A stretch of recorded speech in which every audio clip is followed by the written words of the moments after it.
Hey, welcome to the Monday's edition of the Grace Life Church podcast. So glad that you're tuning in, watching this with us. And I have a really cool topic today, an exciting topic. Today, I taught a little bit on this at church recently, but I didn't have time to flesh it out. So I just wanted to talk to you a week about Jonah. And this week, we are going to learn lessons from Jonah. And before you think, oh, that's kind of the kids' story that I let my kids watch or grandkids watch in VeggieTales. I know it's in the Bible, but you know, how does this apply to me as an adult or a teenager or as a senior citizen or wherever you are in life? There's going to be a lot of practical things that we discover from this story on the book of Jonah, and so I can't wait to get into it. But before we do, I would encourage you, if you're new here, go ahead and subscribe and like and share and all that good stuff on social media. When you subscribe, you get the notifications every time one of our videos come out. We make this podcast available to you Monday through Friday. Keep them real short, 10 to 12 minutes, something that's just really succinct, full of the Word of God, full of hope, full of encouragement to strengthen you in your walk with Jesus. And so we want you to get those notifications. So go ahead and subscribe on Facebook, YouTube, however you're watching. And then when we all share, it helps us reach more people with the gospel, which we all want to do because we want to see great revival in this nation. So again, thank you so much for doing that. And without further ado, I want to go ahead and get into talking to you about Jonah, but I'm actually not going to turn you to the book of Jonah today. We're going to get into that tomorrow. What I want to look at is a few verses out of Luke chapter 11 where Jesus references Jonah.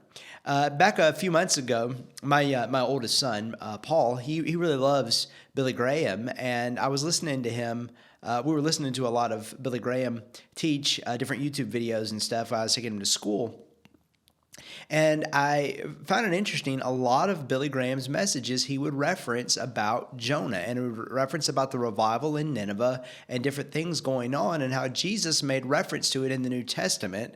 And I want to actually take you here today because if you're watching this podcast, you're one of two types of people.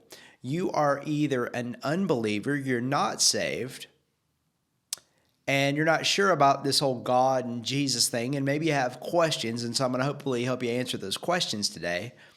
Or you are a believer, and you are saved, and what I want to teach you is a way to help strengthen your faith, number one. Number two, a way to actually share the gospel in a practical way with people, which I think sometimes in the world, it can get easy. There's so many questions people have that are valid questions. They're important questions, but they'll ask questions about how do we know that God's real? How do we know that Jesus was real? How do we know all of these things? Then they'll throw in, what about the dinosaurs? What about carbon dating? What about the Earth 6 billion years old? What about just evolution and all of that? And there's a lot of, legitimate, and I'll say they're valid questions. And there's people that have really legitimate questions about the earth, the age of the earth, and the Bible's credibility.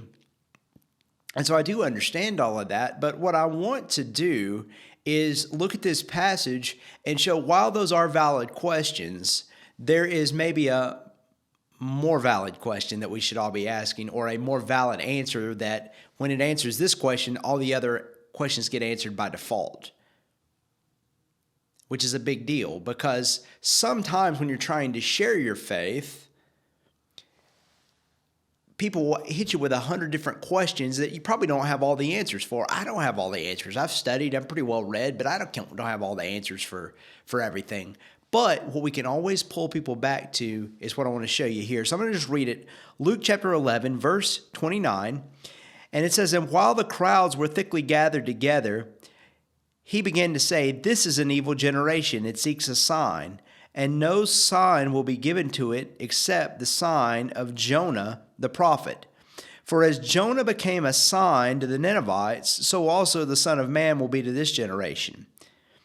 The queen of the south will rise up in judgment with men of this generation and condemn them, for she came from the ends of the earth to hear the wisdom of Solomon, and indeed a greater one than Solomon is here. The men of Nineveh will rise up in judgment with this generation and condemn it, for they repented at the preaching of Jonah, and indeed a greater than Jonah is here. All right? And so that's Luke's account. And then Matthew chapter 12, verse 40, it's the other account. And Jesus says, for as Jonah was 3 days and 3 nights in the belly of the great fish, so will the Son of Man be 3 days and 3 nights in the heart of the earth. And that's the key. That's the sign of the prophet Jonah. The same way Jonah was in the heart of a fish for 3 days, Jesus was in the heart of the earth for 3 days after the crucifixion. And so the big thing that I want to call everyone's attention to is the most essential question that any of us can ever answer is, what is the centerpiece of Christianity?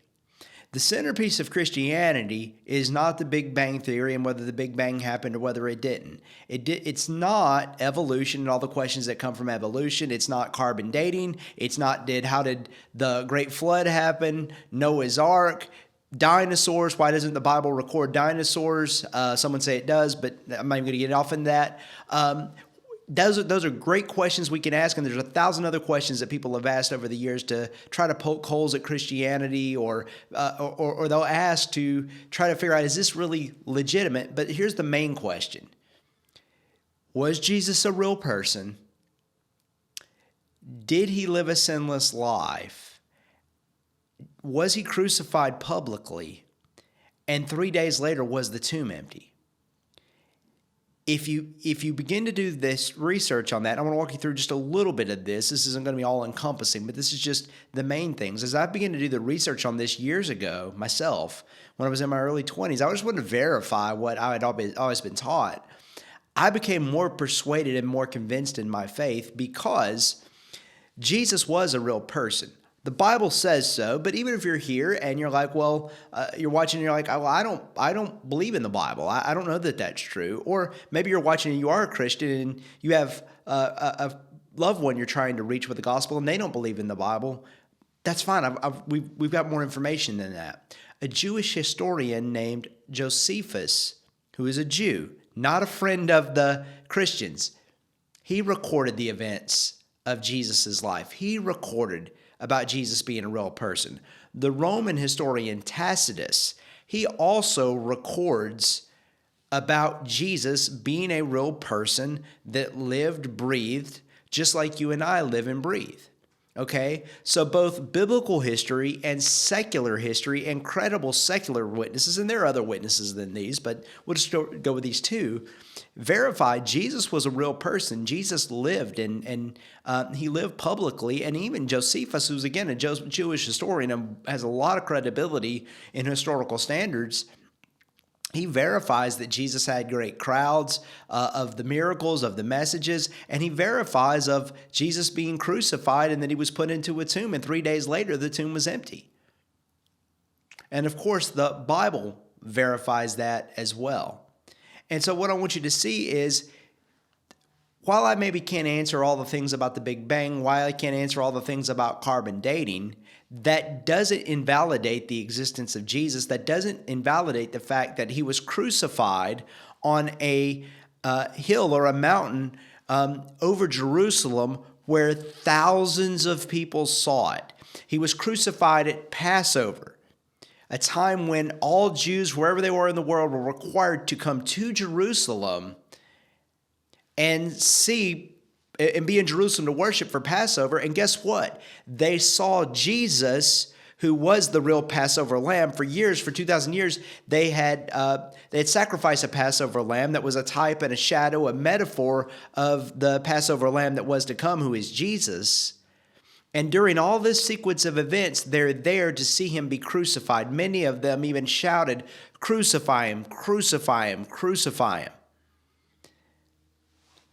And he was crucified publicly. The Jews saw it, the Romans did it, and they saw it and were a part of it.